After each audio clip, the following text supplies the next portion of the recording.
Hello everyone, আজকে সকাল থেকে মনটা আমার খুবই আনন্দে ছিল। কারণটা কি জানো তোমরা? কারণ আজকে আমার জন্মদিন। সকালবেলায় প্রথমে ছাতুর শরবত খেয়ে নিলাম, তারপরে ব্রেকফাস্টে মা বানিয়েছিল ডিম দিয়ে রুটি। এটা তোমার এগরোলের মতোই খেতে লাগে, কিন্তু এটা আলাদা করে ডিম দিতে হয় না, ডিমের সাথে একসাথে রুটিটা দিয়ে রোল করে এটার মধ্যে তোমরা যা যা কিছু দিতে পারো। আমি শুধু সস দিয়ে খাচ্ছি, এখানে তোমরা শসা কুচি পেঁয়াজ কুচি এক্সট্রা করে দিতেও পারো। খেতে এটা সত্যি বলছি দারুণ লাগে। তো ওইটাই ব্রেকফাস্টে খেয়ে নিলাম। জন্মদিন মানে সবার কাছে মহা আয়োজন, কিন্তু আমাদের সত্যি কথা বলতে সেরকম কোনো কিছুই হয় না। কিন্তু মা যেটুকু ভালোবেসে আয়োজন করে সেগুলোই আমি অনেকটাই খুশি হই।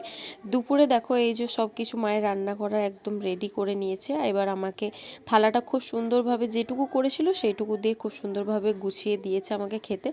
লেবু লঙ্কা দিয়েছে, তাতে কাঁচকলার বড়া আর কুমড়ো আলু দিয়ে ভাজি, চালতার ডাল আর দিয়েছিল চিকেন কষা। সন্ধ্যাবেলায় মা খুব সুন্দরভাবে একটু পায়েস বানিয়েছিল, সেই পায়েসটা খেলাম। কোনো রকম কেক টেক কাটিনি আমি। আর তারপরে রাতের ডিনারের জন্য এই যে এই পিঠেটা বানিয়েছিল, তার সাথে একটা তরকারি আর পায়েস দিয়ে ডিনারটা সেরে নিলাম। তো আজকের ভিডিওটা এতটাই। কেমন লাগলো তোমরা কমেন্ট করে অবশ্যই জানাবে।